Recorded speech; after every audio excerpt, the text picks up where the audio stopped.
भाड़ में जाए पाकिस्तान, और लेके रहेंगे पता नहीं आज़ाद कश्मीर, और फिर उसके बाद जो हम तो लाशें भी यहाँ से वापस नहीं जाने देंगे पाकिस्तानियों की, और पाकिस्तान लूट के खा गया, और जो गंदी जुबान इस्तेमाल की उन्होंने।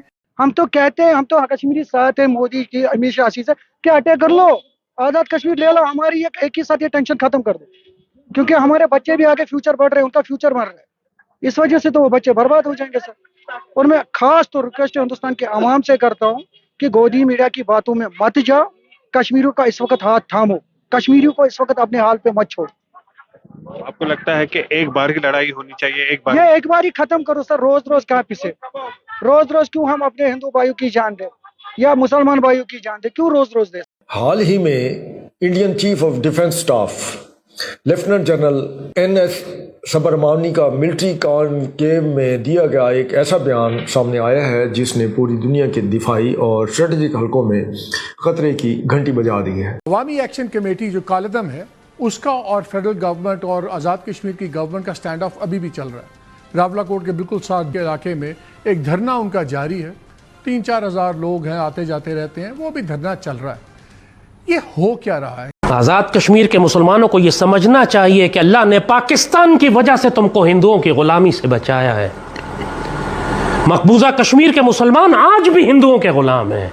उनके बकौल जब भारतीय फौज को इन अकलियतों से पाक कर लिया जाएगा तो उसके बाद आज़ाद कश्मीर यानी पीओके और अक्साई जंग के को फतह करना उनके लिए बाएं हाथ का खेल होगा। देखिए, पाकिस्तान की आवाम जाहिल है, गंवार है, ये जमहूरियत के काबिल लोग नहीं हैं, ये जंगली लोग हैं, ये जानवर किस्म के लोग हैं, ये मजहबी शिद्दत पसंद किस्म के लोग हैं।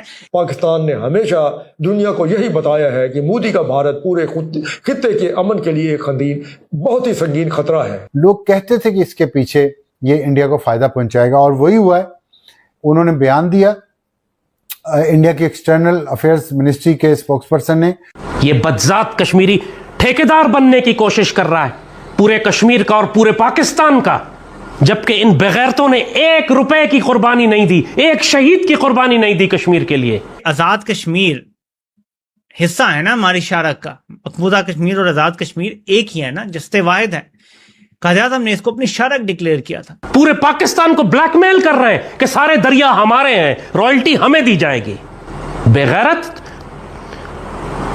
तुम्हारा तो वजूद भी नहीं था जब आज़ाद कश्मीर आज़ाद हो रहा था, तुम्हारा तो वजूद भी नहीं था, कीड़े मकोड़े कॉकरोचों की तरह तुम जमीन में पड़े हुए थे। अब मेरे पाकिस्तानियों, यहां से आप अंदाजा लगा लें कि आज़ाद कश्मीर हिस्सा है ना हमारी शारक का, मकबूजा कश्मीर और आज़ाद कश्मीर एक ही है ना, जस्ते वाहिद है।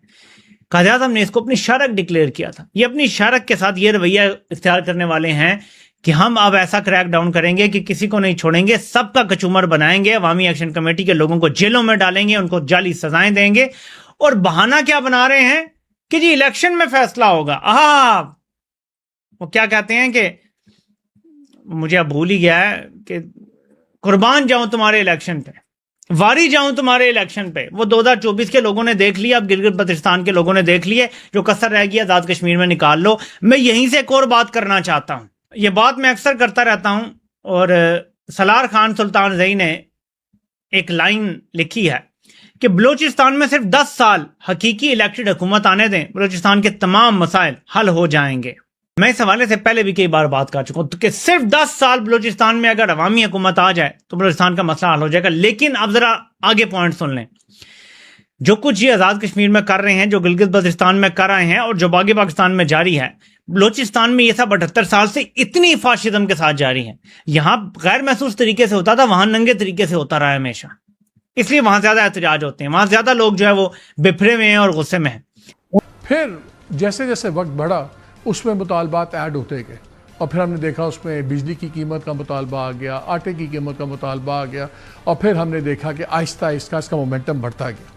फिर 2 बड़े हमने क्लैशेस भी देखे, और उसके बाद पिछले साल भी हुआ, बहुत बड़ा क्लैश हुआ, कुछ जाने भी गई। अब ये एक बहुत हाई प्रोफाइल तहरीक बन गई।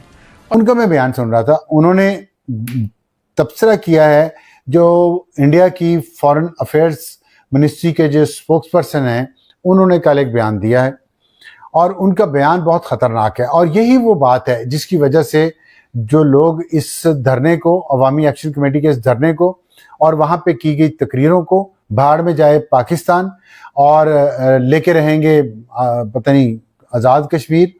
और फिर उसके बाद जो हम तो लाशें भी यहाँ से वापस नहीं जाने देंगे पाकिस्तानियों की, और पाकिस्तान लूट के खा गया, और जो गंदी जुबान इस्तेमाल की उन्होंने। लोग कहते थे कि इसके पीछे ये इंडिया को फ़ायदा पहुँचाएगा, और वही हुआ है। उन्होंने बयान दिया इंडिया की एक्सटर्नल अफेयर्स मिनिस्ट्री के स्पोक्सपर्सन ने, और वो कोइंसाइड किया है बीबीसी की एक रिपोर्ट के साथ, जिसमें बीबीसी ने एक सिंगल सोर्स स्टोरी दी है कि जी वो वहाँ पे खुराक नहीं जा रही, हालांकि खुद ही कमेटी ने तो कहा था कि बंद मतलब बंद, ये उनका नारा था। लेकिन बीबीसी से एक क्वेश्चन है, डिग्रेस कर रहा हूँ थोड़ा सा, कि भाई आप गजा पे भी तो कुछ बनाए ना, उस पर भी रिपोर्ट लिखे हैं, डॉक्यूमेंट्री बनाए ना गजा पे। 22,000 बच्चे मार दिए इस नेतन्याहू ने, आपके बीबीसी के नेतन्याहू ने, बरतानिया के नेतन्याहू ने। उस पर क्यों नहीं आप बोलते? उस पर आपकी वो फ्रीडम ऑफ एक्सप्रेशन क्यों नहीं जागता? जो पंजाबी में व्लॉग कर रहे होते हैं, कुछ उर्दू में लगे होते हैं, अंग्रेजी में लगे होते हैं, पश्तो, पता नहीं फारसी, कोई जुबान नहीं छोड़ते।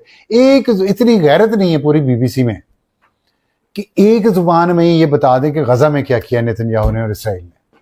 खैर, वो जो उनका उस बयान में कहा, एक्सटर्नल अफेयर्स मिनिस्ट्री के स्पोक्सपर्सन ने, उन्होंने बयान में कहा कि ये पाकिस्तान में जो इकोनॉमिक एक्सप्लॉयटेशन पाकिस्तान कर रहा है कश्मीरियों की, आप सोचें क्या प्रोपेगेंडा हो गया है। इकोनॉमिक एक्सप्लॉयटेशन, क्या वहाँ से सोना निकाल के ले आए हैं, वहाँ से फैक्ट्रियाँ उखाड़ के ले आए, क्या पाकिस्तान ने एक्सप्लॉयटेशन की है उनकी इकोनॉमिक।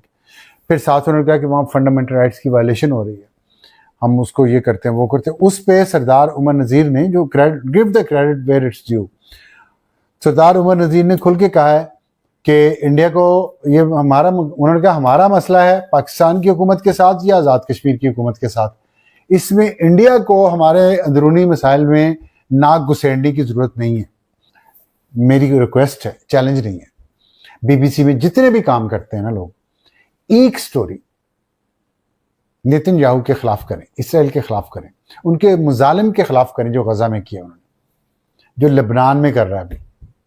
कि इसी तरह डॉक्यूमेंट्री बनाएं, लोगों के जाके इंटरव्यूज करें, प्लीज व्लॉग भी करें पंजाबी में। देखता हूं अगला व्लॉग होता है कि नहीं। फिर खैर, वो जो उनका उस बयान में कहा, एक्सटर्नल अफेयर्स मिनिस्ट्री के स्पोक्सपर्सन ने, उन्होंने बयान में कहा कि ये पाकिस्तान में जो इकोनॉमिक एक्सप्लॉयटेशन पाकिस्तान कर रहा है कश्मीरियों की, आप सोचें क्या प्रोपेगेंडा हो गया है। इकोनॉमिक एक्सप्लॉयटेशन, क्या वहाँ से सोना निकाल के ले आए हैं, वहाँ से फैक्ट्रियाँ उखाड़ के ले आए, क्या पाकिस्तान ने एक्सप्लॉयटेशन की है उनकी इकोनॉमिक।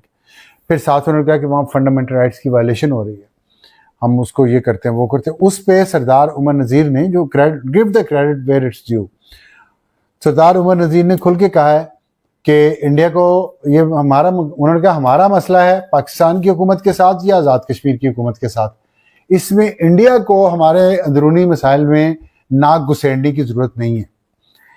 मैं अप्रिशिएट करता हूँ और वेलकम करता हूँ सरदार उमर के इस बयान को, और इससे ये साबित होता है कि इख्तलाफात अभी हैं इनके अंदर, और जो एजेंडा चलाया हुआ है अवामी एक्शन कमेटी के कुछ लोगों ने। जय हिंद दोस्तों, इस वीडियो में हम बात करेंगे पाकिस्तान ऑक्यूपाइड कश्मीर पीओके के मौजूदा हालातों की, जो दिन ब दिन बदतर होते जा रहे हैं। स्थानीय लोगों के हक की आवाज़ दबाने के लिए पाकिस्तानी सेना ने पिछले 14 दिनों से इंटरनेट सेवाएं पूरी तरह ठप कर रखी हैं। अवामी एक्शन कमेटी पर हक की मांग करने वाले एक्टिविस्ट को पाकिस्तानी सेना द्वारा निशाना बनाया जा रहा है। विशेषज्ञों का मानना है कि आज पीओके में वही स्क्रिप्ट दोहराई जा रही है जो 1971 में बांग्लादेश की आज़ादी के वक्त देखी गई थी। भारतीय सेना और भारत सरकार ने पीओके में हो रहे मानवाधिकारों के उल्लंघन और नरसंहार को लेकर पाकिस्तान को 2 टूक शब्दों में चेतावनी दी है। आखिर पीओके में इस वक्त ग्राउंड रियलिटी क्या है? क्या वाकई पाकिस्तान के हाथ से पीओके निकलने वाला है? क्या पाकिस्तान अपनी ही हरकतों की वजह से पीओके को खोने जा रहा है? इस विषय पर अपनी राय कमेंट सेक्शन में ज़रूर साझा करें।